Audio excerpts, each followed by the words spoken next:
শুনছেন talk theatre, powered by one feather entertainment. নমস্কার, আপনাদের সবাইকে স্বাগত জানাই টক থিয়েটারের অফিসিয়াল ইউটিউব চ্যানেলে, powered by one feather entertainment. আজ আপনারা শুনবেন প্রভাত কুমার মুখোপাধ্যায়ের লেখা নয়নমণি। গল্প পাঠে এবং বিনোদের চরিত্রে সৌপ্তিক মল্লিক, নয়নমণির চরিত্রে ব্রততী ঘোষ আলী এবং অন্যান্য চরিত্রে সৌপ্তিক মল্লিক ও ব্রততী ঘোষ আলী।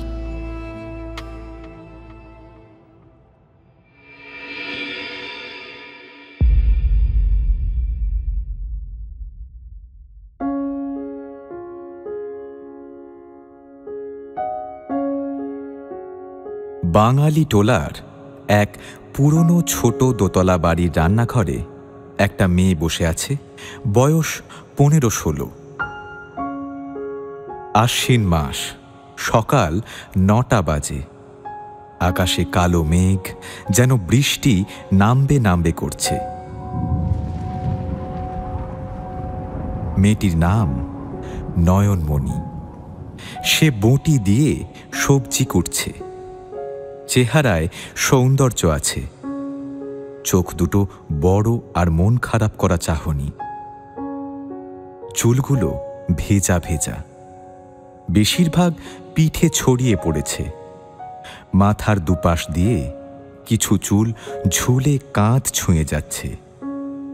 গায়ে লাল পাড়ের একটা পুরনো শাড়ি, স্নান সেরে পরে এসেছে। সামনের দিকে কাঁচা ভেজা অংশটা এখনো বুক ছুঁয়ে ঝুলছে। দুই হাতে সোনার ডায়মন্ড কাট বালা আর রেশমের কিছু রঙিন চুড়ি। বাঁ হাতে সোনার তৈরি সাবিত্রী লোহা, ওপর হাতে আঙুর পাতা প্যাটার্নের দুটো গাড়ি কড়ি তাগা, আর গলায় একটা চিকন চেনের হার। চুল্লিতে কয়লা ধরানো হচ্ছে, তবে এখনো ঠিকমতো জ্বলছে না। ধোঁয়া হালকা হালকা বেরোচ্ছে। পাশেই পিতলের কড়াইয়ে এক সের দুধ গরম হচ্ছে।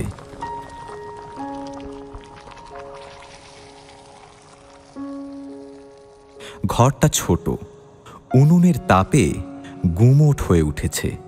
নয়নের কপালে ঘাম জমতে শুরু করেছে। দরজার বাইরে একটা সাদা বেড়াল চোখ বন্ধ করে ধ্যানমগ্ন হয়ে বসে আছে। নয়ন মাঝে মাঝে রান্নাঘর থেকে বারান্দার দিকে তাকাচ্ছে। সেখানে পুরনো কম্বলের ওপর বসে তার বৃদ্ধ বাবা হরিনামের মালা জপ করছেন। চোখ বন্ধ, মুখে একরকম শান্তি। এই সময় নয়ন কাটা সবজি গুছিয়ে ভাঙা একটা পাখা নিয়ে চুল্লিতে বাতাস দিতে লাগল। কয়লাগুলোয় এবার আগুন ধরে উঠল। এমন সময় বারান্দা থেকে বৃদ্ধ বাবা ডাকলেন, নয়ন। কি বাবা? বলে নয়ন দৌড়ে দরজার দিকে গেল। বৃদ্ধ বললেন, একটু তামাক সাজিয়ে দে মা। দিচ্ছি বাবা। বলে নয়ন চলে গেল বাবার ঘরে। ওখান থেকে তামাক আর বাকিটুকু জিনিসপত্র এনে আবার রান্নাঘরে ফিরে এলো। দুধ তখন ফুটে উঠেছে, তাই নয়ন হাত ধুয়ে দুধ নাড়াতে লাগল। এদিকে ধূমপানের জন্য ব্যাকুল বাবা আবার হাঁক দিলেন, কিরে, তামাক সাজানো হলো? যাচ্ছি বাবা। বলে নয়ন কলিকাটি হাতে নিয়ে ফুঁ দিতে দিতে বাবার কাছে গেল। দরজার কোণে রাখা হুঁকোয় কলিকাটি বসিয়ে বাবার হাতে দিল। বৃদ্ধ ধোঁয়া টানতে টানতে আরাম অনুভব করলেন।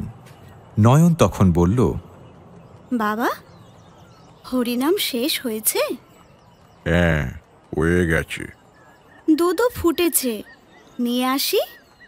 দাঁড়াও, আগে এই তামাকটা শেষ করে নি। আচ্ছা, তাহলে আমি এই ফাঁকে দুধটা ঠান্ডা করে নিই। হ্যাঁ বাবা। বলে নয়ন রান্নাঘরের দিকে চলে গেল। বৃদ্ধ হরিকিঙ্কর আরাম করে ধোঁয়া টানতে টানতে বসে রইলেন। এই বৃদ্ধের নাম হরিকিঙ্কর ভট্টাচার্য। বাড়ি যশোর জেলার দুক্তাপুর গ্রামে। আগে গভর্নমেন্ট অফিসে চাকরি করতেন। এখন পেনশনে আছেন, 10 বছর হয়ে গেল। তার কোনো ছেলে নেই। 3 মেয়ে, রতনমণি, গৌরমণি আর ছোট মেয়ে নয়নমণি। বড় আর মেজ মেয়ে দুজনেই বিধবা, এখন বাবার সঙ্গেই থাকে। আর নয়ন, সে সধবা হয়েও বিধবা। বিয়ের 1 বছরের মধ্যে তার স্বামী কোথায় যেন উধাও হয়ে যায়। আজও কোনো খোঁজ মেলেনি।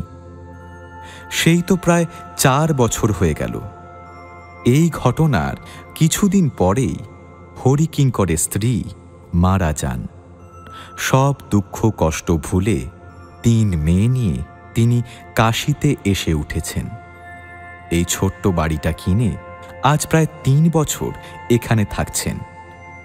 বাড়ি জমি বাগান সব বিক্রি করে দিয়ে কাশীবাসেই যেন জীবনের শেষ অধ্যায় লিখছেন।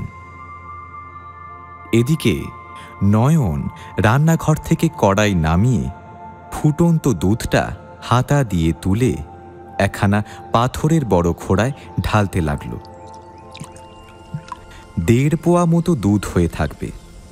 কড়াই সরিয়ে ঢাকনা চাপা দিয়ে পাশে রেখে দিল। তারপর খোড়াটা একটু কাত করে পাখা দিয়ে বাতাস করতে লাগল, দুধটা যেন ঠান্ডা হয়। দুধ ঠান্ডা হলে সেটা কাঁসার একটা বাটিতে ঢেলে বাবার কাছে নিয়ে গেল। হরিকিঙ্কর দুধ খেতে খেতে বললেন, কটা বাজলো রে?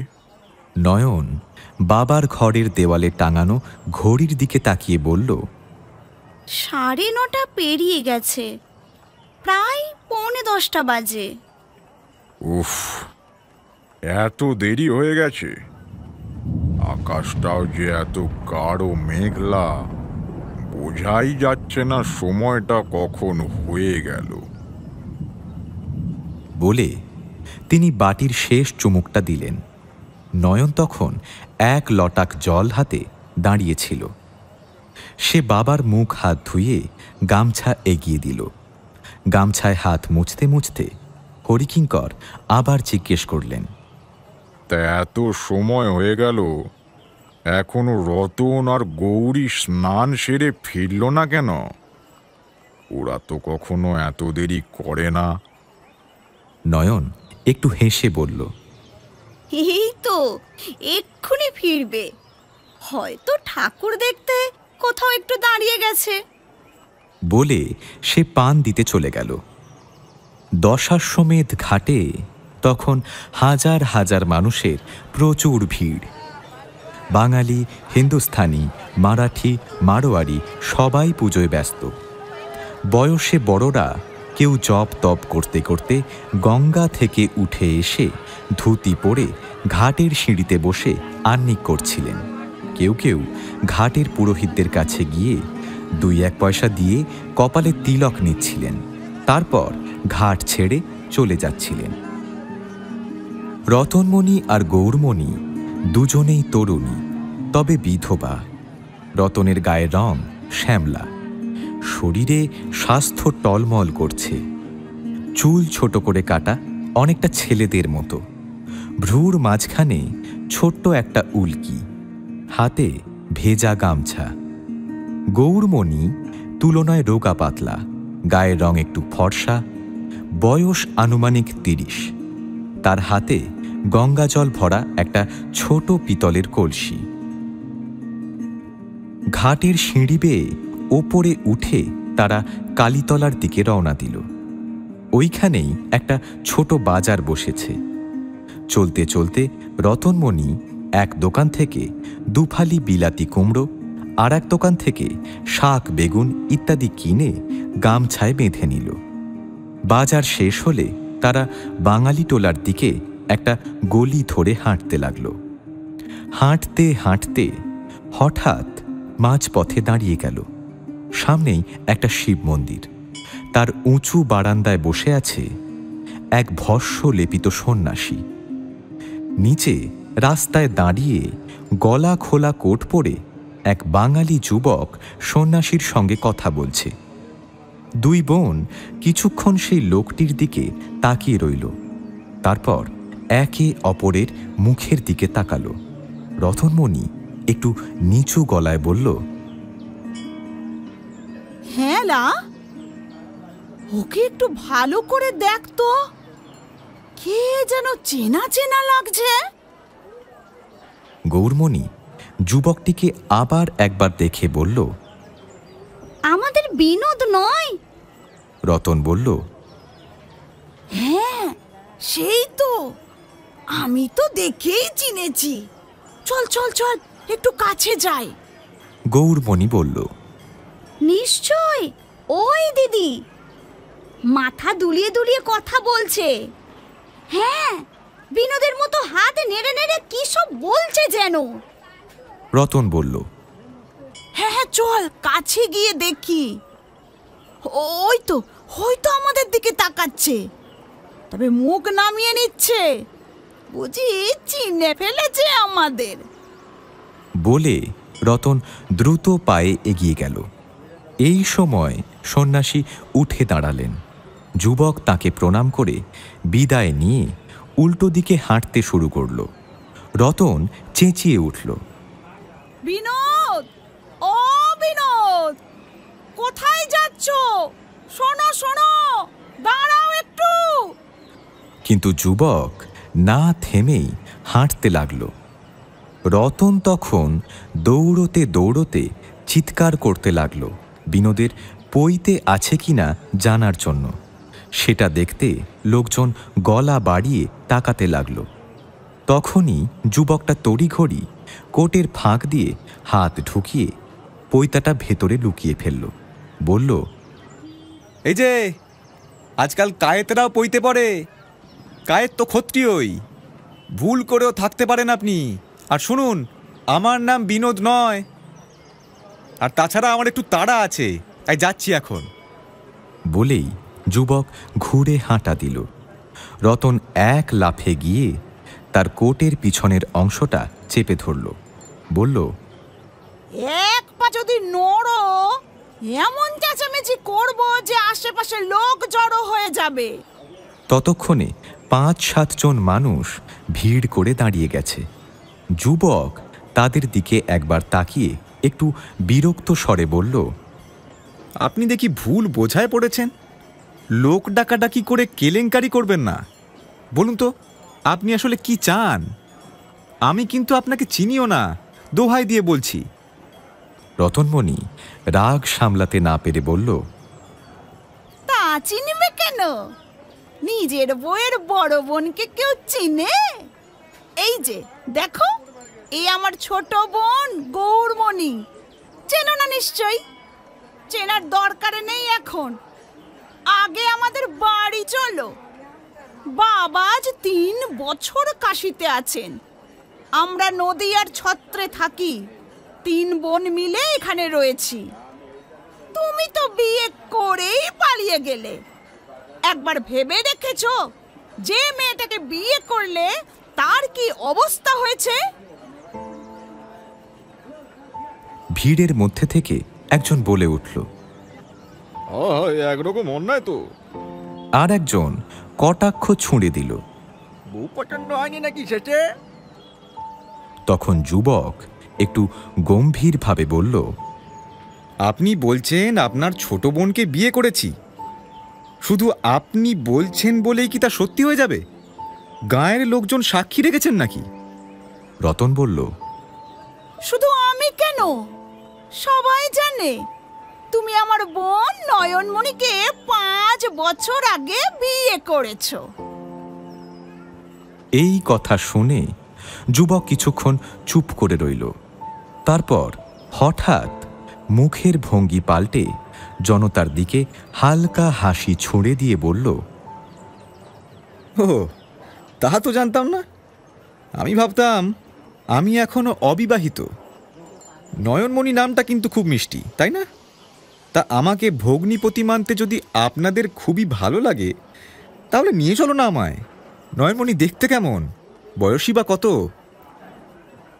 এই কথায় চারপাশে টিটকিরি হাসি ছড়িয়ে পড়ল। যুবক একটু বাঁকা ঘাড় করে রতনের দিকে তাকিয়ে হাসল। রতনের মুখ রাগে লাল হয়ে উঠল, নিঃশ্বাস ভারী ভারী পড়ছে। কিছুক্ষণ কথা আটকে থাকার পর গর্জে উঠল সে। এই সব ন্যাকামি বন্ধ করো। তুমি ভেবেছ এভাবে ঠাট্টা করলে আমি ভয় পেয়ে যাব? মনে করব তুমি বিনোদ নও?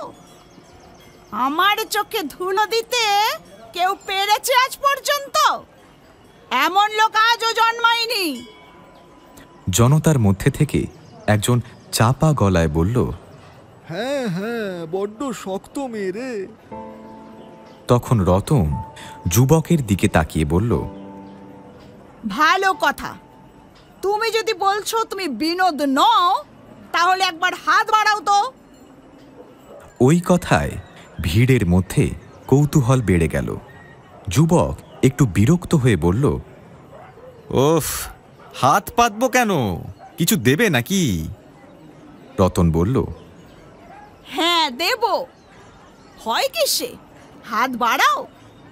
আরে বলছি না, পাতো। উৎসুক জনতা একটু উসখুস করতে লাগল। যুবক এবার হাত বাড়াল। রতন গৌরমণির কলস থেকে এক মুঠো গঙ্গাজল তুলে যুবকের হাতে ঢেলে দিল। বলল, নাও, এইবার বলো দেখি। আমার নাম সুধীর চন্দ্র বসু, আমি বিনোদ নই। যুবক গঙ্গা জল ছেড়ে ফেলে কোঁচড় দিয়ে হাত মুছতে মুছতে বলল, আপনি বিশ্বাস করুন বা না করুন, কাশিতে গঙ্গাজল হাতে নিয়ে আমি শপথ করতে আসিনি। রতন বলল, হ্যাঁ, এখন ঠিক পথে এসেছো চাঁদু। অন্তত ধর্ম ভয়টা এখনো রয়ে গেছে দেখছি। কিন্তু এত কথা বাড়াচ্ছ কেন? চলো বাড়ি চলো। নয়নমণি তো তোমার স্ত্রী, তাকে কি দোষে ত্যাগ করেছিলে বলো দেখি? দিন রাত কাঁদে মেয়েটা, চোখের জল শুকায় না। এক সময় সোনার মতো ঝলমল করত, আর এখন সে মুখ কালো হয়ে গেছে। বিশ্বাস না হয় একবার গিয়ে নিজের চোখে দেখে এসো। যুবক বলল, দেখুন, আমার কিন্তু এখন সময় নেই।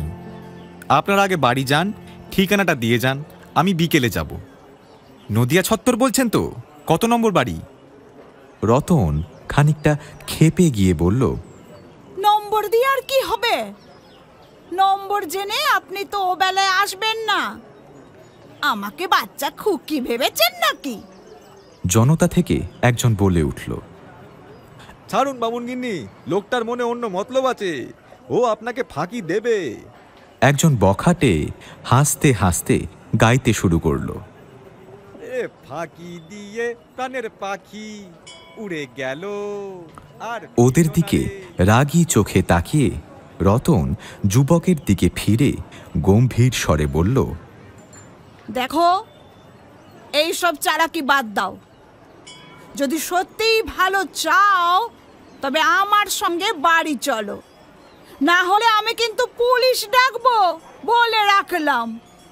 যুবক বলল, আমি এখন কিছুতেই আপনার সঙ্গে যেতে পারবো না। আপনি চাইলে পুলিশ ডাকুন। এই বলে সে গম্ভীর হয়ে দাঁড়িয়ে থাকল।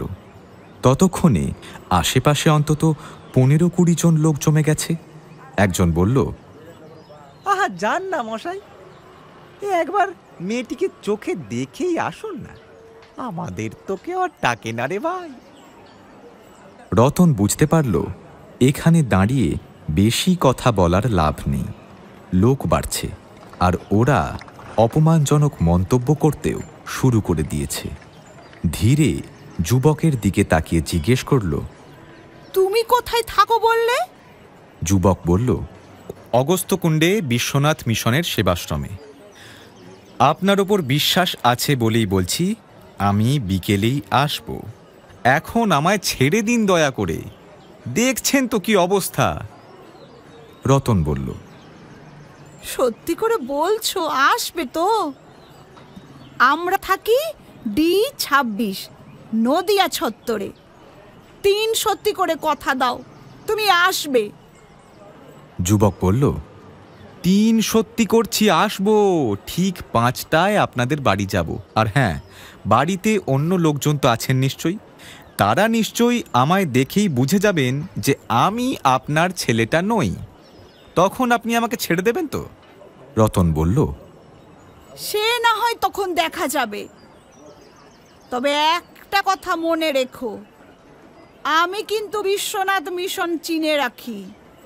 যদি না আসো, 5টার পর আমি গিয়ে ওখানে তুল কালাম বাঁধিয়ে দেব।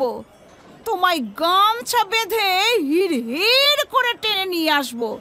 রতনি বামনি অত সহজ মেয়ে নয়। যুবক বলল, ঠিক আছে, আসবো। এবার আপনারা বাড়ি যান। এই বলে সে চলে যেতে উদ্যত হল। রতন বলল, আর একটা কথা, কোন দিকে মুখ করে দাঁড়িয়ে আছো বলো তো? যুবক জবাব দিল, দক্ষিণ দিকে। রতন গম্ভীর গলায় বলল, বিশ্বনাথ বাবার মন্দির ঠিক দক্ষিণে। সেই মন্দিরের দিকে মুখ করে দাঁড়িয়ে তুমি 3 সত্যি করেছো। আমি ব্রাহ্মণ কন্যা, আমার সামনে দাঁড়িয়ে তুমি ও কথা বলেছো। এখন সেটা মনে রেখো। আমি আর হাটের মাঝে তোমায় কিছু বলবো না। তুমি জানো আর তোমার ধর্ম জানে। এই কথাগুলো বলতে বলতে রতনের গলা ভারী হয়ে এলো, চোখে জলও চলে এলো। যুবক বলল, ঠিক আসবো। D26 নদিয়া ছত্তর। প্রণাম।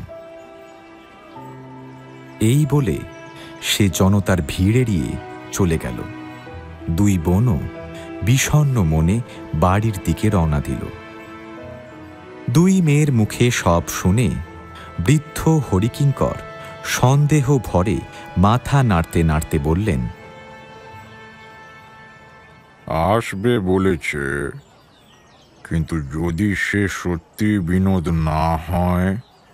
রতন আর গৌরমণি একসঙ্গে বলল, হ্যাঁ বাবা, সে বিনোদ ছাড়ার কেউ নয়, এতে একটুকুও সন্দেহ নেই। হরিকিঙ্কর বললেন, তাহলে এত কিছু বলার পরও সে নিজের নাম পরিচয় স্বীকার করছে না কেন? রতন বলল, সে স্বীকার করবেই না বাবা। ওর মনে সংসার ছাড়ার এরকম জেদ এসেছে, এই জন্যই তো বাড়ি ছেড়ে গিয়েছিল। এখন ভাবে আমরা যদি চিনে ফেলি তাহলে আবার সংসারের ফাঁদে আটকে যাবে। তাই নিজের নাম বলছে না, বলে সুধীর বোস। বৃদ্ধ হেসে বললেন, সাধু লোক বটে, সংসারকে ভয় পায়, কিন্তু মুখে মিথ্যে বলতে কুণ্ঠা নেই। তবে তিনি বেশিক্ষণ হাসলেন না, আবার গম্ভীর হয়ে গেলেন।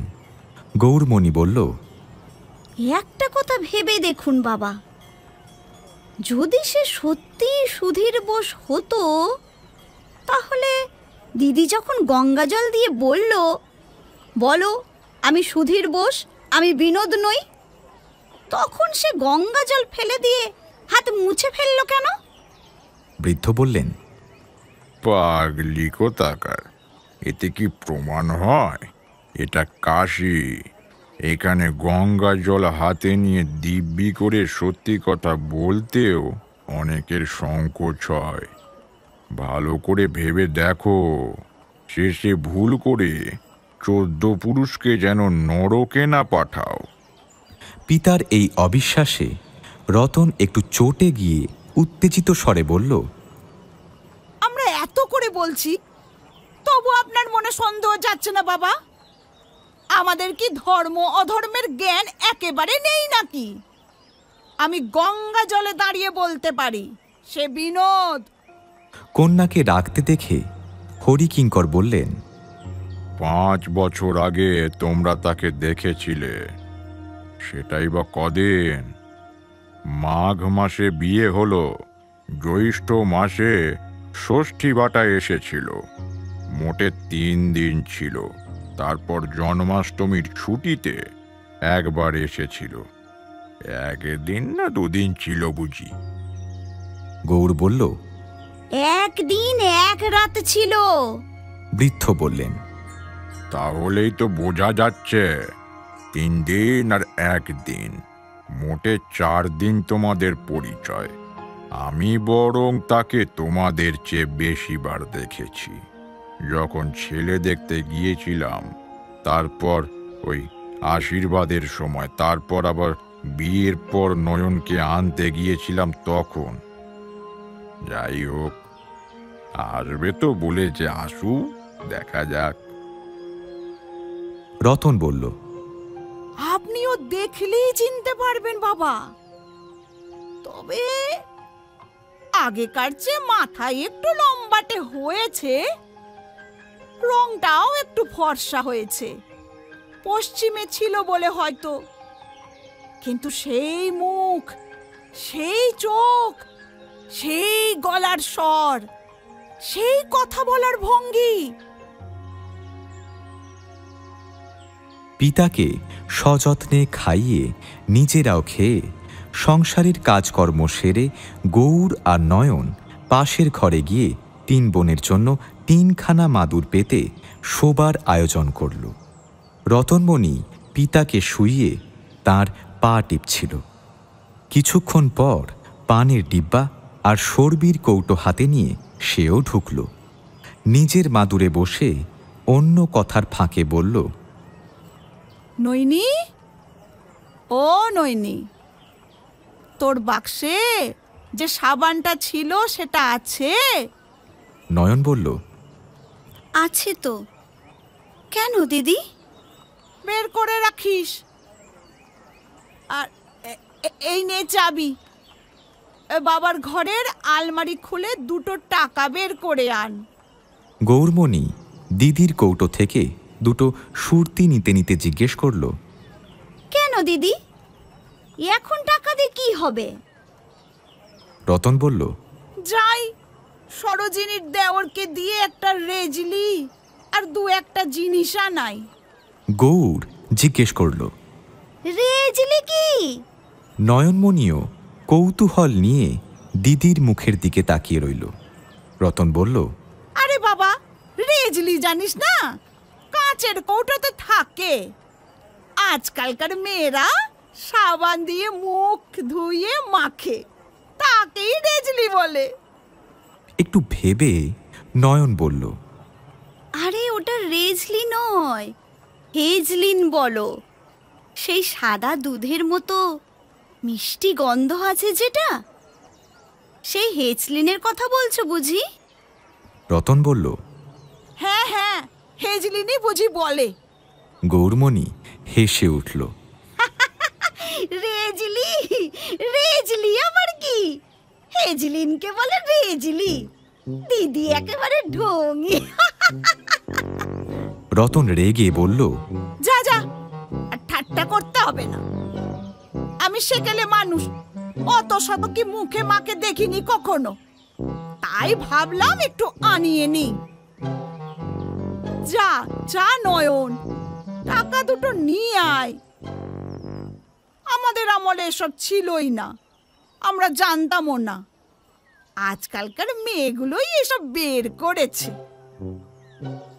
নয়নমণি উঠল না, মুখটা বিষণ্ণ করে বসে রইল। রতন রাগে নিজেই উঠে টাকা বের করে সরোজিনীদের গলির দিকে চলে গেল। কাছেই তো তাদের বাড়ি। প্রভাতের মেঘ ঢাকা ভাব কেটে গিয়ে এখন বেশ রোদ উঠেছে, গুমোটও কেটে গেছে। জানলা দিয়ে ঝিরঝির করে শরতের মিষ্টি বাতাস ঢুকছে। গৌরমণি নিজের মাদুরটা টেনে জানলার কাছে নিয়ে গিয়ে শুয়ে পড়ল, আর একটু পরেই ঘুমিয়েও গেল। নয়নমণি শুয়েই রইল, কিন্তু তার ঘুম আসছিল না। সে শুধুই আকাশ পাতাল ভাবতে লাগল। এতদিন পর বাবা বিশ্বনাথ, মা অন্নপূর্ণা কি সত্যিই তার দিকে মুখ তুলে তাকালেন? এতদিন ধরে মনে মনে যে প্রার্থনা করছিল, আজ কি তা পূর্ণ হতে চলেছে? কিন্তু হঠাৎ আবার মনে হলো, সত্যি কি উনি? যদি উনি না হন? দিদিরা দুজনেই বলছে বটে, কিন্তু বাবা বিশ্বাস করছেন না। তবে বাবা তো দেখেননি, দিদিরা দেখেছে। আচ্ছা, আসুন না, নয়নও দেখে নেবে। বিয়ের পর শ্বশুর বাড়িতে গিয়ে 3 দিন ছিল সে। তারপর বাবার বাড়ি ফিরে এসেছিল। জামাই ষষ্ঠীতে এসেও 3 দিন ছিল। আর একবার এসেছিল জন্মাষ্টমীর ছুটিতে। 3 আর 3 6, আর 1 7। এই 7 রাত সে স্বামীকে কাছে পেয়েছিল, কিন্তু লজ্জায় কখনো চোখ তুলে তার মুখের দিকে তাকাতে পারেনি। তবে দিনের বেলায় আড়াল থেকে 2-4 বার দেখেছিল। তাতেই স্বামীর মুখটা তার মনে অঙ্কিত হয়ে গেছে। সেই মুখ কি ভোলা যায়? তিনি যদি সত্যি বিনোদ হন, তবে আমি বিনোদ নই, আমি সুধীরচন্দ্র বসু, এমন বললেই কি নয়নকে ঠকানো যাবে? না, কোনো দিন না। নয়ন দেখলেই চিনে নেবে।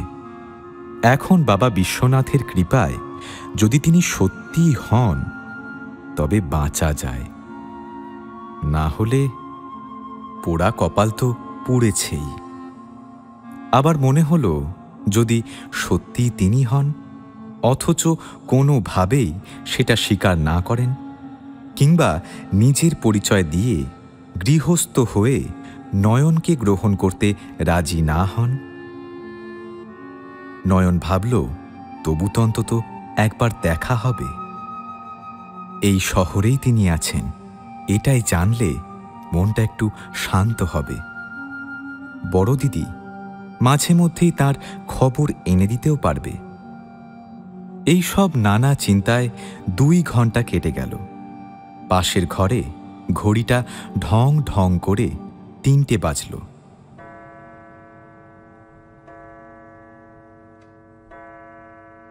নয়ন মনে মনে বলল, আর 2 ঘন্টা পরে কি আছে কে জানে। কিছুক্ষণ পর রতনমণি আঁচলে কয়েকটা প্রসাধনের জিনিস নিয়ে ঘরে ঢুকল। দেওয়ালের আলমারিতে সেগুলো সাজিয়ে রেখে গৌরমণিকে ডাকল। গৌরী, ও গৌরী, ওঠ রে ওঠ, বেলা যে গড়িয়ে যাচ্ছে। নইনিকে ওঠা, গা মুখ ধুইয়ে চুল টুল বেঁধে দে। আমি ততক্ষণ কয়লায় আগুন দিই, জল খাবার বানাতে হবে।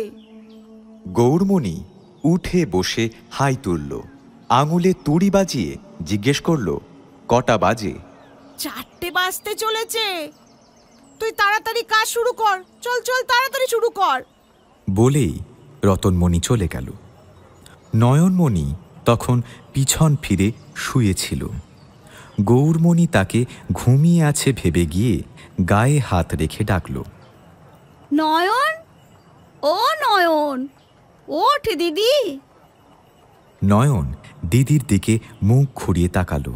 গৌর বলল, ওঠ ওঠ, সাবান কোথায় বের কর। চল, হাত মুখ ধুইয়ে দি, তারপর চুল বাঁধতে হবে। নয়ন বলল, থাক দিদি, থাক, চুল বেঁধে আর কি হবে। বর আসছে যে। বলতে বলতেই গৌরমণি আদরে বোনের চিবুক ছুঁয়ে দিল। নয়ন উঠে মুখ নিচু করে বলল, কার বর তাই বা কে জানে। গৌরমণি চটে গিয়ে বলল, এই বাবার সঙ্গে তুইও একই কথা ধরলি। দিদি বলছে সেই আমি বলছি সেই, যারা দেখেছে তারা বলছে সেই, আর তোরা কিছুই দেখিসনি, তোরা বলবি সে নয়। নয়ন একটা দীর্ঘ নিঃশ্বাস ফেলে বলল, কি জানি দিদি, তোমরাই জানো। তোমরা আমাকে চুল বেঁধে গয়না টয়না পরিয়ে সাজিয়ে রাখবে, আর যদি বাবা বলেন সে নয়, তখন তখন যে এইসব গয়না কাপড় খুলে দিতে হবে। ছি ছি ছি, কি লজ্জা! ওই লজ্জার চেয়ে মরাই ভালো। না না, আমি চুল বাঁধবো না, গয়না কাপড়ও পরবো না, যেমন আছি তেমনই থাকতে দাও দিদি, তোমার পায়ে পড়ি। ঠিক তখনই রতনমণি ঘরে ঢুকল। শেষের দিকের কথাগুলো শুনে সে এসে দুই বোনের পাশে বসল। নয়নের কপালের কাছে এলো মেলো কয়েক গোছা চুল ঠিক করে দিয়ে বলল, এমন বোকামি করিস না তো। আমি বলছি সে বিনোদ, এতে কোনো সন্দেহ নেই। বাবা এখন যাই বলুক, তাকে দেখলেই চিনে নেবেন। সেজন্য আমি ভয় পাচ্ছি না। আমার ভয় অন্য জায়গায়। তার তো একরকম বৈরাগ্য হয়েছিল, তাই না সংসার ছেড়ে পালিয়েছিল। সে কি আবার হঠাৎ করে সংসারে ফিরে আসতে চাইবে? আমরা যতটা পারি বোঝাবো বটে, কিন্তু আমাদের কথায় যদি মন না ফেরে, তখন তোকেই চেষ্টা করতে হবে। নয়ন বলল, আমার পোড়া কপাল আর কি, আমি আবার কি চেষ্টা করব? আমি কোনো কথাই বলতে পারবো না, এ কথা কিন্তু আগে থেকেই বলে দিলাম।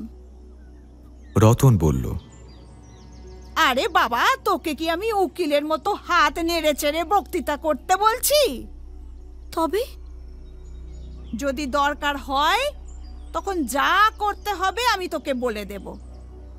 এখন শান্ত হয়ে যা বলি তাই শোন।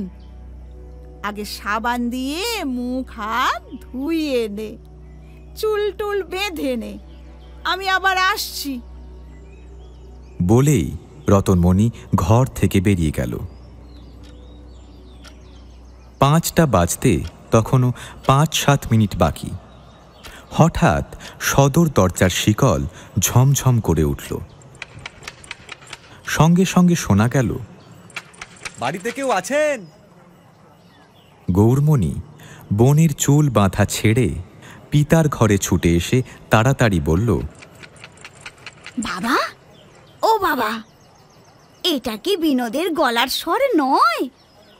বৃদ্ধ হরিশঙ্কর বললেন, জানি, ঠিক বুঝতে পারছি না। আবার সেই ডাক এলো, বাড়িতে কেউ আছেন? রতনও রান্নাঘর থেকে দৌড়ে এসে বলল, ও বাবা, শিগগির যান বাবা, শিগগির যান, না হলে 3-4 বার ডেকে হয়তো চলে যাবে। গলির ওপর যে জানলাটা খোলা ছিল তার কাছে দাঁড়িয়ে বৃদ্ধ ডাক দিলেন। কাকে চান আপনি? নিচ থেকে উত্তর এলো, হরিকিঙ্কর বাবু কি এই বাড়িতে থাকেন?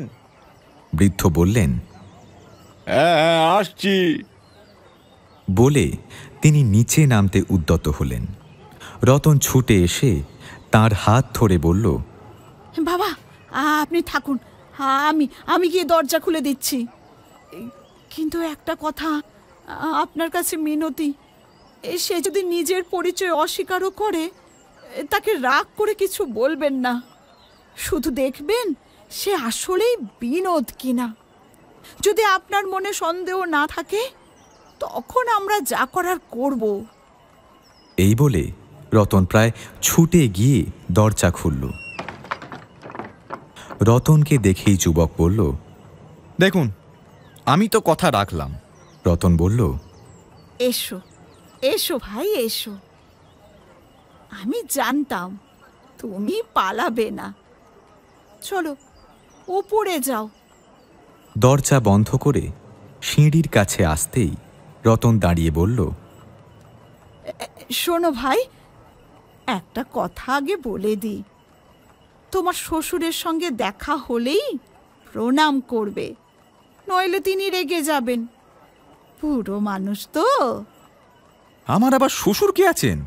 আমি তো আপনাদের বলেছি আমি অবিবাহিত। রতন হেসে বলল, আচ্ছা আচ্ছা, শ্বশুর নাই থাক, তবে ব্রাহ্মণ মানুষ, জপ তপে ডুবে থাকেন, তাকে প্রণাম করলে ক্ষতি কি? যুবক বলল, না ক্ষতি নেই, প্রণাম করব। তবে একটা কথা, আমায় দয়া করে খুব শিগগির ছেড়ে দেবেন, আমার অনেক কাজ আছে। এই বলে সে রতনের পেছনে পেছনে সিঁড়ি উঠতে লাগল। বৃদ্ধ হরিকিঙ্কর তখন শোবার ঘরের দরজায় হুঁকো হাতে দাঁড়িয়েছিলেন। ছেলেটিকে দেখেই বারান্দায় এসে দাঁড়ালেন।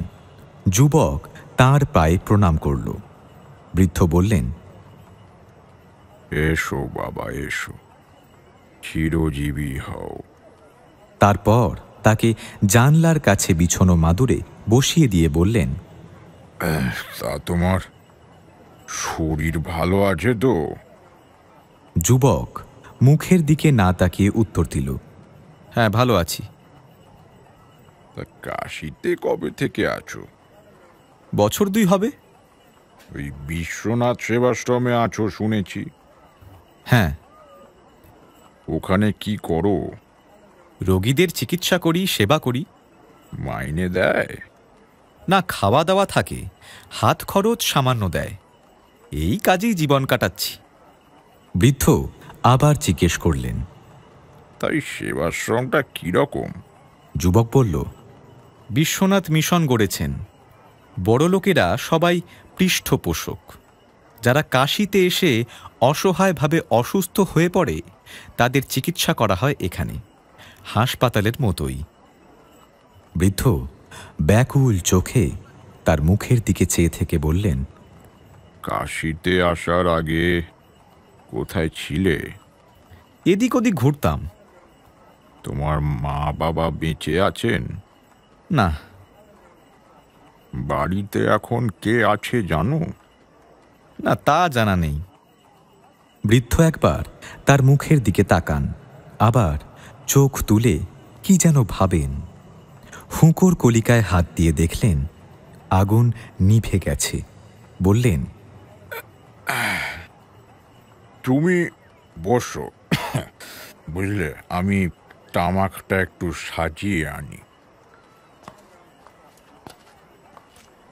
তিনি পাশের ঘরে যেতেই রতন আর গৌরমণি তাকে জিজ্ঞাসা করল, বাবা, ও বাবা, বলো তো, আমাদের বিনোদ নয়?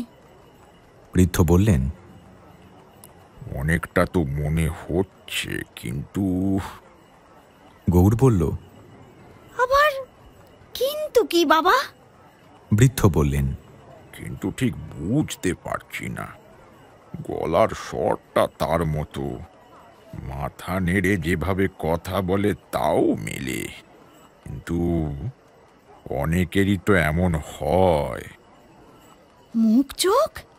সেটাও কিছুটা তার মতো, কিন্তু আমার চোখের আর সে জ্যোতি নেই। আর 4 বছর তো তাকে দেখি না, তাই নিশ্চিন্ত হতে পারছি না। গৌরমণি ম্লান মুখে চোখ নামিয়ে রইল। রতন বলল, সেই মুখ, সেই চোখ, সেই ভঙ্গি, সব মিলেই তো বিনোদ। বৃদ্ধ দীর্ঘশ্বাস ফেলে বললেন, তা কি করব মা, সবই তো বিশ্বনাথের ইচ্ছা। গৌরমণি বলল, তাহলে এখন কি করব? ওকে ছেড়ে দেব? ছেড়ে দিলে যদি সত্যি বিনোদ হয়, হাত ছাড়া হয়ে যাবে। আমি কিছুই বুঝতে পারছি না। তোমরা তোমরা যা ভালো বোঝো তাই করো। আমাকে তামাকটা একটু সেজে দাও। এরপর খাওয়া দাওয়া প্রস্তুত হলো। আগন্তুকও তাদের সঙ্গে বসল। খাওয়া শেষে বৃদ্ধ জামা পরে চাদর গায়ে জড়িয়ে লাঠি হাতে বাইরে বেরোতে উদ্যত হলেন। রতন জিজ্ঞেস করল, কোথায় যাচ্ছেন বাবা? একবার বিশ্বনাথ দর্শন করে আসি। রতন বলল, ওকে একটু বোঝালেন না? তোমরা বোঝাও, যা ভালো হয় করো। আমরা তো বোঝাবো, কিন্তু সে শুনবে কি? আপনি থাকলে। বৃদ্ধ মাথা নাড়িয়ে বললেন, না, আমি পারবো না। মনটা অশান্ত হয়ে আছে। আমি মন্দিরে গিয়ে বাবার চরণে বসবো। এই বলে তিনি বেরিয়ে গেলেন।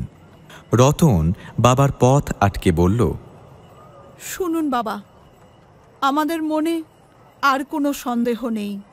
এই বিনোদ, আমরা দুই বোন যদি বোঝাতে না পারি, একটা উপায় ভেবেছি। আপনার অনুমতি পেলে করতে পারি। বৃদ্ধ জিজ্ঞেস করলেন, কি উপায়? রতন বলল, নয়নকে ওর সঙ্গে একবার দেখা করাই। আমাদের কথায় যদি মন না গলে, নয়নের মুখ দেখে হয়তো গলতে পারে। দেখুক কি ভয়ানক অন্যায় করেছে। আপনি কি বলেন? বৃদ্ধ বললেন, নয়নের সঙ্গে দেখা করানো ঠিক হবে তো? কি জানি, দাঁড়াও একটু একটু ভাবি। মাথা ঘুলিয়ে যাচ্ছে, শরীর দুর্বল, মাথাটাও দুর্বল হয়ে পড়ছে। এ হরি, থাক, তোমরা যা ভালো বোঝো করো। যদি তোমাদের মনে কোনো সন্দেহ না থাকে তবে দেখা করাও। আচ্ছা, নয়নকে একবার এখানে ডাকো তো। রতন গিয়ে নয়নকে নিয়ে এলো। বৃদ্ধ ব্যাকুল চোখে মেয়ের অবনত মুখের দিকে চেয়ে তার মাথায় হাত রেখে কাঁপা কণ্ঠে বললেন, বাবা বিশ্বনাথ তোমায় রক্ষা করুন। সীতা সাবিত্রী তোমার পায়ে ধুলো দিন। এই বলে তিনি তাড়াতাড়ি সিঁড়ির দিকে এগোলেন। রতন দৌড়ে গিয়ে জিজ্ঞেস করল, বাবা, আপনি কখন ফিরবেন? আরতির পর। বলতে বলতে তিনি লাঠি ঠক ঠক করতে করতে নেমে গেলেন। জলখাবার শেষে রতন আগন্তুককে পিতার ঘরে নিয়ে গিয়ে বসালো। গৌরমণি পান এনে দিল। দুই বোন মেঝেতে বসে কথা শুরু করল। রতন বলল, তাহলে কি ঠিক করলে ভাই? যুবক বলল, কিসের কি ঠিক করলাম? রতন বলল, ও মেয়েটাকে কি ভাসিয়ে দেবে? এও কি ধর্ম? যুবক একটু রেগে গিয়েই বলল, আমি আপনাদের ভগ্নিপতি নাকি? আপনার বাবা আমায় দেখে কি বললেন? আমি তো বলছি আমি আপনাদের বিনোদ নই। কেন মিথ্যে আমাকে ধরেছেন? রতন বলল, তিনিও তোমায় চিনেছেন, তুমি বিনোদ। যুবক বলল, না, আমি আপনাদের বিনোদ নই। কেন আমাকে মিথ্যে করে ধরে রাখছেন বলুন তো? দুই বোন তখন অনেক বুঝিয়ে বলল, দেখো ভাই, অনেক দিন তোমায় না দেখলেও আপনজনকে কি ভোলা যায়?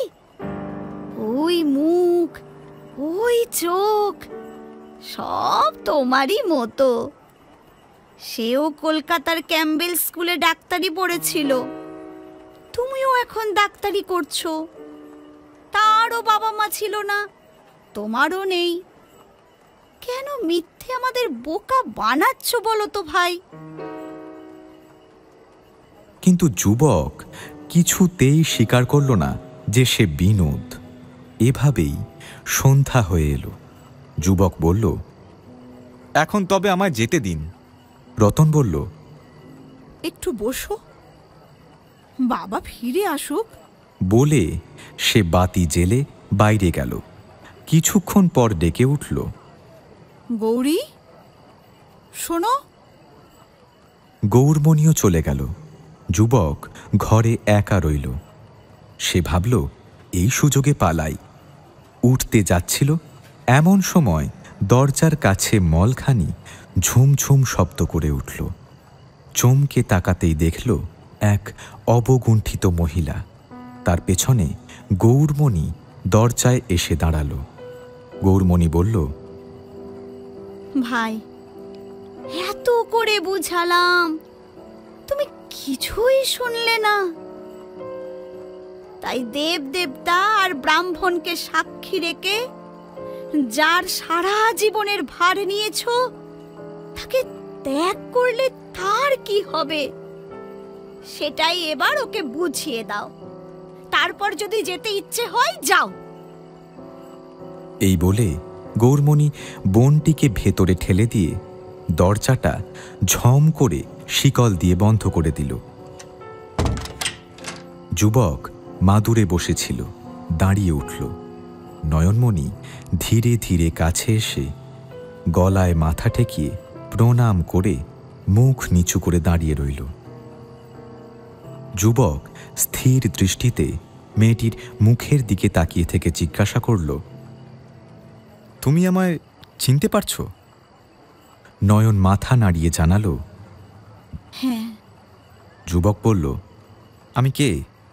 নয়ন খুব আস্তে বলল, আমার স্বামী। বেশ চিনেছ। নয়ন আবার নীরবে মাথা নাড়াল। যুবক বলল, কিন্তু আমি তো তোমার স্বামী নই। নয়ন এবার মুখ তুলে বলল, তুমি আমার স্বামী নও, এ কথা তুমি বলো না। আমাকে যদি ত্যাগ করতেই চাও, তবে বরং বলো আমি তোমার স্ত্রী নই। তুমি আমার এই জীবনের, আমার বড় জীবনের ভরসা। এই বলে তার চোখ দিয়ে টপ টপ করে জল পড়তে লাগল। শরীর থর থর করে কাঁপছিল। যুবক বলল, বসো বসো, না হলে পড়ে যাবে, বসো। উফ, কি বিপদে পড়লাম। সে নিজে মাদুরে বসে পড়ল। নয়ন মেঝেতে বসে বাম হাতে মাথা ঠেকিয়ে ফুঁপিয়ে ফুঁপিয়ে কাঁদতে লাগল।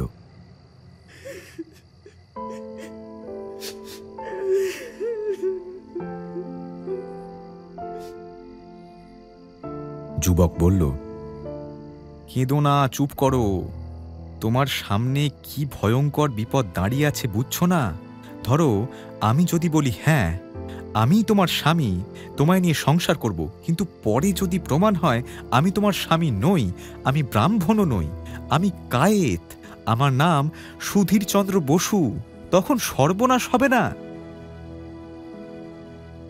নয়ন অশ্রু ভেজা মুখ তুলে বলল, তুমি তুমি আমার স্বামী। যুবক মাথা নিচু করল। কিছুক্ষণ চুপ থেকে বলল, আমি এখন যাচ্ছি। এসব ভয়ানক অন্যায় কথা, একজন পুরুষের সঙ্গে এভাবে। সে উঠে জুতো পায়ে দিল। নয়ন বলল, কি করে যাবে? বাইরে তো শিকল বন্ধ। তাও তো বটে। নয়ন বলল, বসো, যেতেই যদি হয় যেও। আমরা তো তোমায় ধরে রাখতে পারবো না।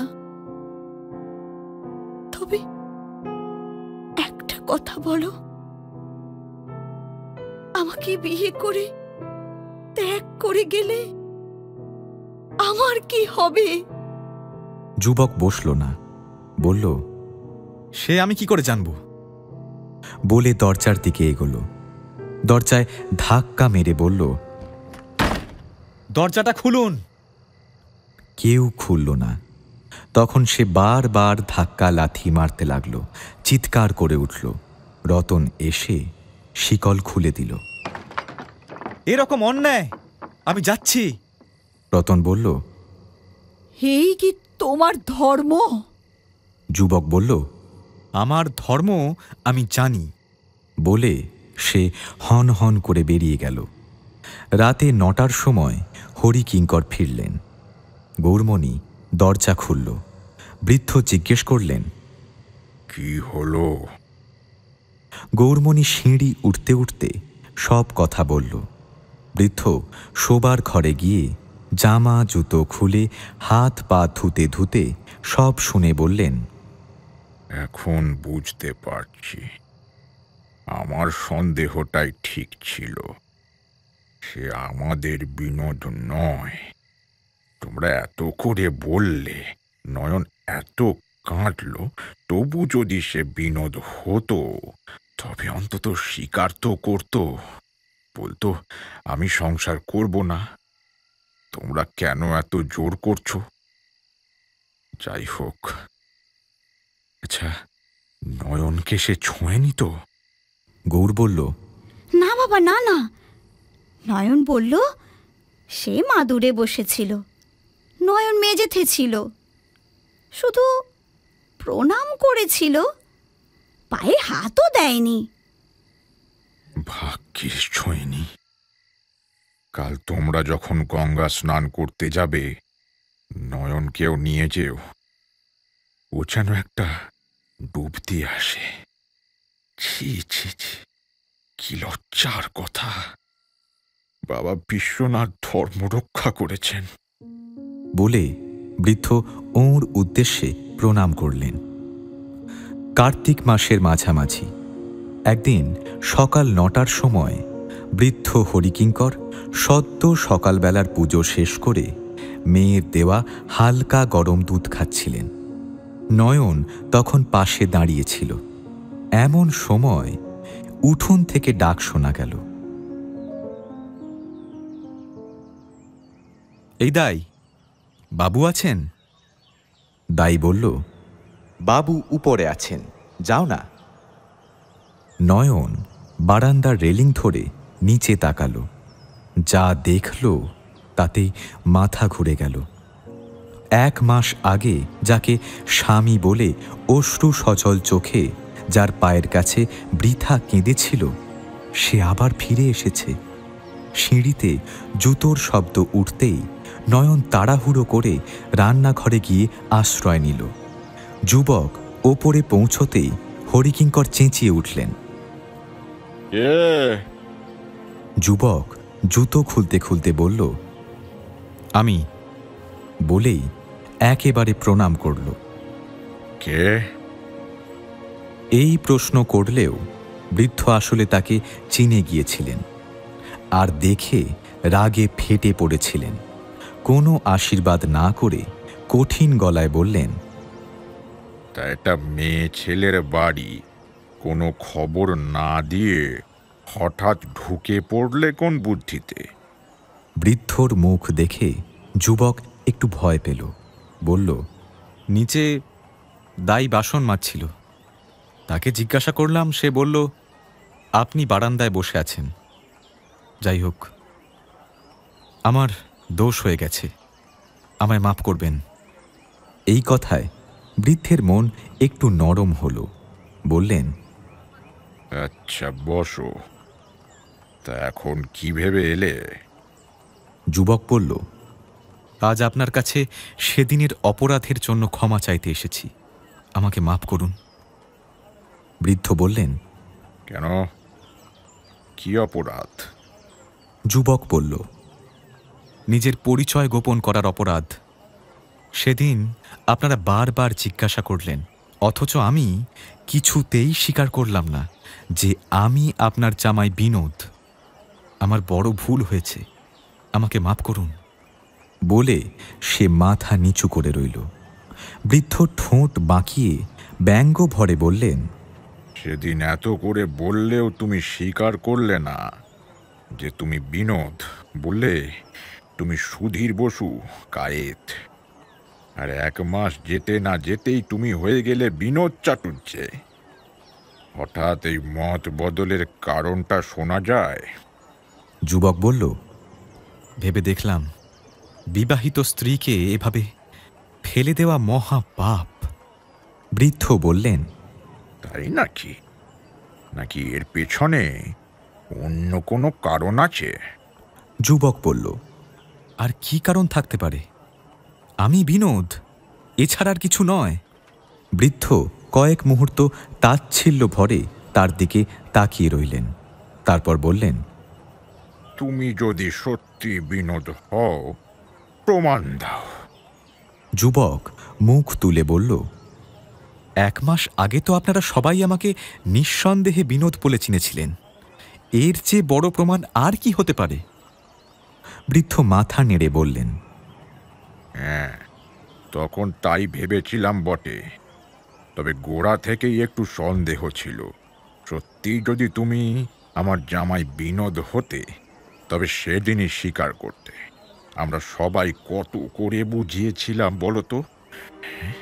মেয়েটাও তোমার পায়ে গিয়ে কেঁদে ভিজিয়ে দিয়েছিল, অথচ তুমি কিছুতেই তাকে স্বীকার করলে না। সত্যিকারের বিনোদ হলে কখনো সে মেয়েকে এভাবে ফেলে যেতে পারত না। বামুন তো দূরের কথা, চণ্ডালও পারবে কিনা সন্দেহ। যুবক কিছুক্ষণ চুপ করে রইল। তারপর একটা দীর্ঘশ্বাস ফেলে বলল, কাজটা আমি চণ্ডালের মতোই করেছি, স্বীকার করি। যা হয়ে গেছে সেটা তো আর ফেরানো যাবে না। এখন কি করলে আপনার সন্দেহ যাবে তাই বলুন।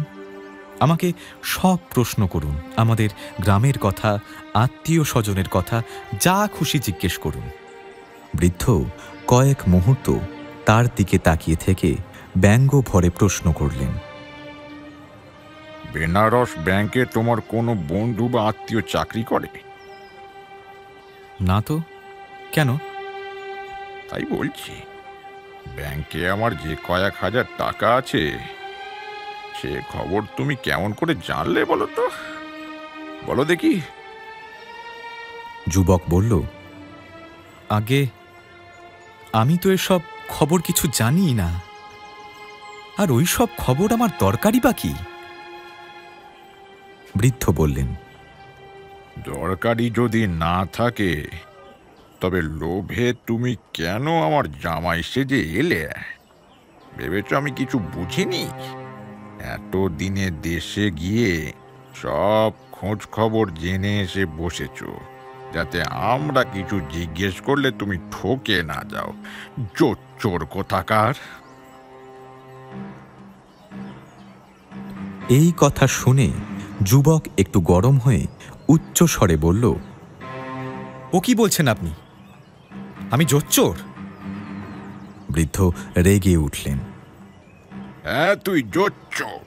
তোর বাপ চোর, তোর ছোট্ট পুরুষ চোর।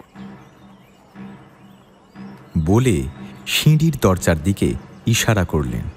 যুবক উঠল, জুতো পরতে পরতে বলল, অন্যায় সন্দেহ করে আমায় তাড়াচ্ছেন, শেষে এর ফল কিন্তু ভোগ করতে হবে আপনাকে। হবে হবে, তুমি এখান থেকে যাও, চলে যাও। রাগে কাঁপতে কাঁপতে যুবক সিঁড়ি দিয়ে নেমে গেল। বাড়ির বাইরে এসে গলিতে খানিক এগোতেই দেখল রতনমণি আর গৌরমণি গঙ্গা স্নান সেরে গামছায় তরি তরকারি বেঁধে ফিরে আসছে। যুবক কাছে গিয়ে বলল, দিদি, আমার অপরাধ তোমরা ক্ষমা করে দাও। সেদিন তোমাদের সঙ্গে আমি খুবই খারাপ ব্যবহার করেছিলাম। আমি তোমাদের বিনোদ। তার গলার স্বর আর ভাব দেখে দুই বোন অবাক হয়ে তার মুখের দিকে তাকালো। রতন বলল, তা যাচ্ছ কোথায়? বাড়ি চলো। যুবক বলল, বাড়িতেই গিয়েছিলাম, কিন্তু বাবা আমার কথায় বিশ্বাস করলেন না। তিনি আমায় অপমান করে তাড়িয়ে দিলেন। রতন চমকে উঠল। কি কি বলো, কি বললেন তিনি? যুবক কাঁদো কাঁদো স্বরে বলল, বললেন আমি জোচ্চোর, টাকার লোভে জামাই সেজে এসেছি। আমার বাপ 14 পুরুষ পর্যন্ত গালি দিলেন। রতন আর গৌর একে অপরের দিকে তাকালো। হঠাৎ রতন যুবকের হাত ধরে বলল, ভাই আমার, বাবার উপর রাগ করো না। উনি বুড়ো মানুষ, চোখে ভালো দেখতে পান না, তাই তোমায় চিনতে পারেননি, এসব বলেছেন। আমার লক্ষ্মী ভাই, রাগ করো না ভাই আমার।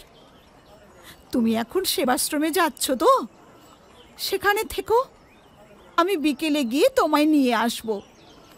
যুবক বলল, না দিদি, ক্ষমা করবেন, আর আমি আসব না, অনেক হয়েছে। বাবা বিশ্বনাথের সেবায় জীবন উৎসর্গ করেছিলাম, কিন্তু সংসারের লোভে সেই সংকল্প ভেঙে আমি এসেছিলাম। বাবা বিশ্বনাথ তাই আমায় এই চাবুক দিলেন।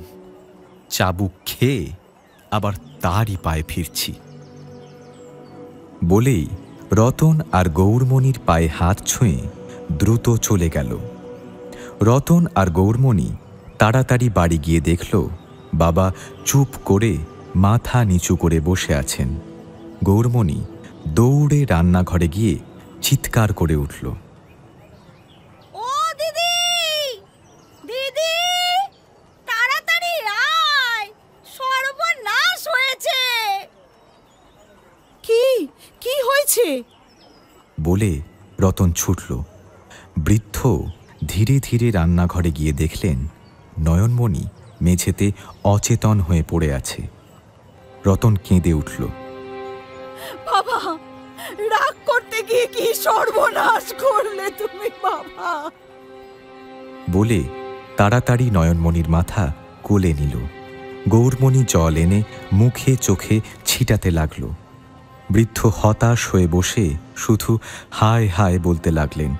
প্রায় 15 মিনিট চেষ্টার পর নয়নের জ্ঞান ফিরল। সারা দিন দুই বোন বাবাকে অনেক বোঝালো।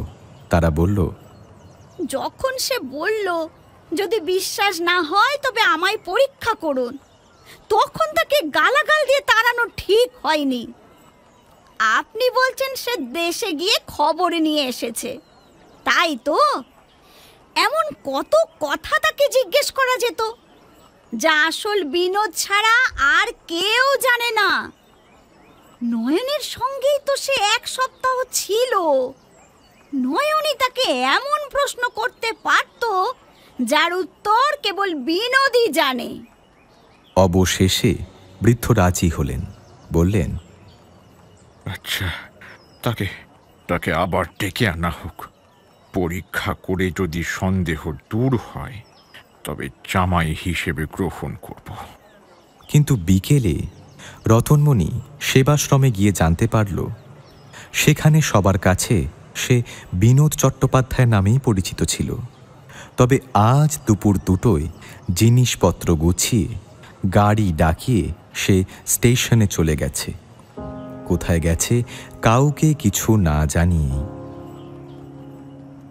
কন্যার মুখে সব খবর শুনে বৃদ্ধ মাথায় হাত দিয়ে বললেন, হায় হায়, রাগের মাথায় আমি কাজ করে বসলাম। অনুশোচনায় তিনি অস্থির হয়ে উঠলেন। রতনমণি তাকে শান্ত করে বলল, আপনি আর কি করবেন বাবা? যার ভাগ্যে যা আছে তাই হবে, তা কেউ রদ করতে পারবে না। ব্রহ্মা বিষ্ণু মহেশ্বর এলেও না। একদিন গেল, 2 দিন গেল। এই 2 দিন নিয়ম মতো হরিকিঙ্কর খেতে বসেছেন বটে, কিন্তু খাবারের বেশিরভাগই না খেয়েই পড়ে থাকছে।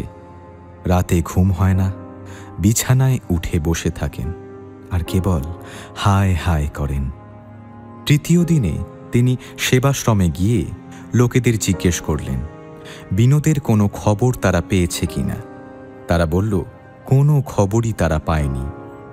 নয়নমণির শুকনো ফ্যাকাশে দেহ আর ম্লান মুখ দেখে তার বুকের ভেতর হাহাকার করে উঠল। চতুর্থ দিনে তিনি রতন আর গৌরমণিকে ডেকে বললেন, আমার মনে হয় মনের কষ্টে কাশি ছেড়ে অন্য কোনো তীর্থে চলে গেছে। চলো এই বাড়ি বন্ধ করে আমরা আমরা তীর্থে তীর্থে ঘুরে বেড়াই, হয়তো কোথাও গিয়ে তার দেখা পাবো। এই নিয়ে 2-3 দিন ধরে বাবা আর মেয়েদের মধ্যে তর্ক চলল। রতন বলল, না না, বিদেশে গিয়ে যদি কোনো অসুখ বিসুখে পড়ে তখন আমরা মেয়ে মানুষ কি করে সামলাবো? তার চেয়ে আপনার এই দুর্বল শরীরে দেশে দেশে ঘুরে বেড়ানো কি সহ্য হবে?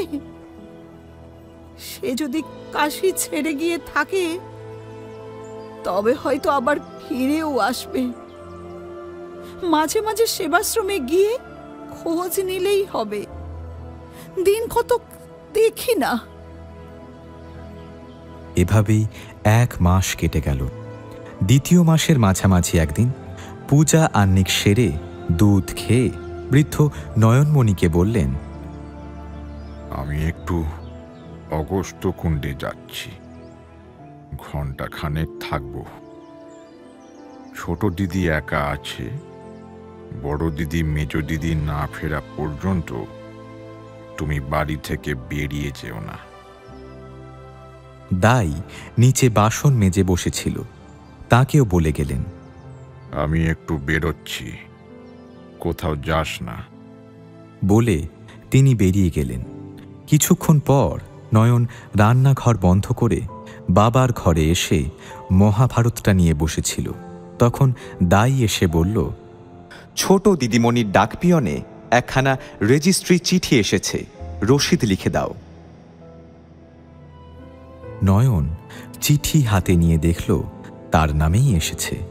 ওপরে বাংলায় স্পষ্ট লেখা শ্রীমতী নয়নমণি দেবী। নিচে ইংরেজিতে যা লেখা তা নয়ন পড়তে পারল না। চিঠি কে লিখল? নয়নের নামে তো কেউ কোনোদিন চিঠি লেখে না। তবু কাঁপা হাতে রসিদে সই করে খাম খুলল। ভেতরে একখানা 10 টাকার নোট। তারপর চিঠি পড়তে লাগল। শ্রী শ্রী বিশ্বনাথ শরণম, আমিনাবাদ, লখনৌ, 22শে অগ্রহায়ণ। নয়নমণি, তুমি এই পত্র পেয়ে হয়তো অবাক হবে, কারণ বিয়ের পর 5 বছরে কোনোদিন তোমাকে চিঠি লিখিনি, এই প্রথম লিখছি। সেদিন প্রথম রাস্তায় তোমার দিদিদের সঙ্গে দেখা হয়েছিল। সেদিন বিকেলে তোমাদের বাড়ি যাওয়ার আমার কোনো ইচ্ছে ছিল না, কিন্তু বাধ্য হয়েছিলাম, কারণ আমি সত্যি বলার প্রতিশ্রুতি দিয়েছিলাম এবং দিদিরা শাসিয়েছিলেন। না গেলে সেবাশ্রমে গিয়ে ধরা পড়তাম। সেদিন বিকেলে তোমাদের কাশীর বাড়িতে গিয়ে মহাপাষণ্ডের মতো সকলের অনুরোধ উপেক্ষা করে কিছুতেই স্বীকার করিনি যে আমি বিনোদ। তুমি যখন আমার সামনে বসে কেঁদেছিলে তখন বারবার মনে হয়েছিল স্বীকার করি, কিন্তু বাবা বিশ্বনাথের সেবায় আমি জীবন উৎসর্গ করেছি। গৃহী হলে আমার ব্রত ভঙ্গ হবে, এই ভেবে কষ্টে নিজেকে সামলে নিয়ে চলে আসি। কিন্তু চলে এলেও ব্রতে আর মন দিতে পারিনি। সারাদিন তোমার সেই অশ্রুপূর্ণ চোখ আমার মনে ভেসে ওঠে। তোমার মুখখানি, কথাগুলো মনে পড়ে। বুকের ভেতরটা হু হু করে ওঠে। কাজের মধ্যে নিজেকে ডুবিয়ে তোমাকে ভুলতে চাই, কিন্তু বৃথা সেই চেষ্টা। মনে হয় দুঃখী দরিদ্রের সেবা করতে গিয়ে আমি আমার নিজের ধর্মপত্নীকে দুঃখে ডুবিয়ে দিয়েছি। এটা কি সত্যি ধর্ম? 1 মাস ধরে ভাবলাম, বুঝলাম আমি যেটা করতে চাইছি সেটা ধর্ম নয়, ঘোর অধর্ম। তাই সেদিন রাত 9টার সময় প্রকৃত পরিচয় দিয়ে তোমাদের কাছে ক্ষমা চেয়ে সংসার জীবনে ফেরার ইচ্ছে নিয়ে এসেছিলাম। কিন্তু বাবা যেরকম ব্যবহারটা করলেন তুমি সচক্ষে শুনেছ। তারপর মনের ধিক্কারে চলে এলাম। পথে আমি দিদিদের কাছে ক্ষমা চেয়ে এসেছি, কেবল তোমার কাছে ক্ষমা চাইতে পারিনি। তাই আমি এই পত্রে চাইছি। তুমি সেদিন বলেছিলে আমি তোমার স্ত্রী না হই, তুমি আমার স্বামী। সেই কথার জোরেই লিখছি। তোমার স্বামীর পূর্ব আচরণের সমস্ত অপরাধ তুমি ক্ষমা করো। আমি এখানে বলরামপুর হাসপাতালে ডাক্তারি চাকরি নিয়েছি। তোমার বাবা আমায় তাড়িয়ে দিলেও আমি তোমার স্বামী রইলাম। যদি কখনো আমার সঙ্গে দেখা করতে ইচ্ছা হয় তবে লিখো, আমি ব্যবস্থা করব। প্রথম বেতন থেকে 10 টাকা তোমায় পাঠালাম। গ্রহণ করলে আমি সুখী হব, না নিলে বিশ্বনাথ সেবাশ্রমে পাঠিয়ে দিও। তুমি যে আমাকে লিখবে সে আশা করি না, তবে আমি মাঝে মাঝে লিখব। বাবার যদি অমত না থাকে তবে দিদিরা দয়া করে তোমায় খবরটা জানাক, এটুকুই চাই। তোমার হতভাগ্য স্বামী বিনোদ।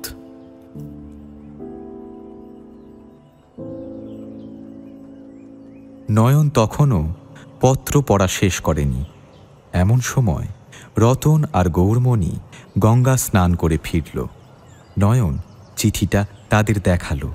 গৌরমণি বলল, বাবা এলে চিঠিটা দেখিয়ে দি, কালই আমরা সকলে লখনৌ যাই। অল্পক্ষণ পরে বৃদ্ধ হরিকিঙ্কর হাঁপাতে হাঁপাতে ঘরে এসে বললেন, ওরে রত্নী, আলমারিটা খোলতো তাড়াতাড়ি। কেন কেন বাবা? ওরে খোল খোল, পরে বলবো। রতনমণি আলমারি খুলতেই বৃদ্ধ তাড়াতাড়ি ভেতর থেকে এক গাদা পুরনো কাগজ টেনে বের করলেন। খুঁজে বের করলেন বিনোদের লেখা 5 বছরের পুরনো একটা চিঠি। সেই চিঠির সঙ্গে এখনকারটা মিলিয়ে দেখতে লাগলেন। মেয়েদের বললেন, দেখো তো, একই হাতের লেখা কিনা। রতনমণি গৌরমণি চিঠি দেখে বলল, হ্যাঁ হ্যাঁ বাবা, একই লেখা। এই দেখুন দেখুন, বিনোদের আর একটা চিঠি কিছুক্ষণ আগেই এসেছে, সেখান থেকেও 10 টাকা পাঠিয়েছে। বৃদ্ধের চোখে আনন্দের জল গড়িয়ে পড়ল। পত্র হাতে নিয়েও তিনি পড়লেন না, শুধু মাথায় ঠেকিয়ে বললেন, জয় বাবা বিশ্বনাথ, জয় বাবা, বাঁচালে তুমি বাবা, জয় বাবা বিশ্বনাথ। পরদিন সকলে মিলে লখনৌর উদ্দেশ্যে রওনা দিল।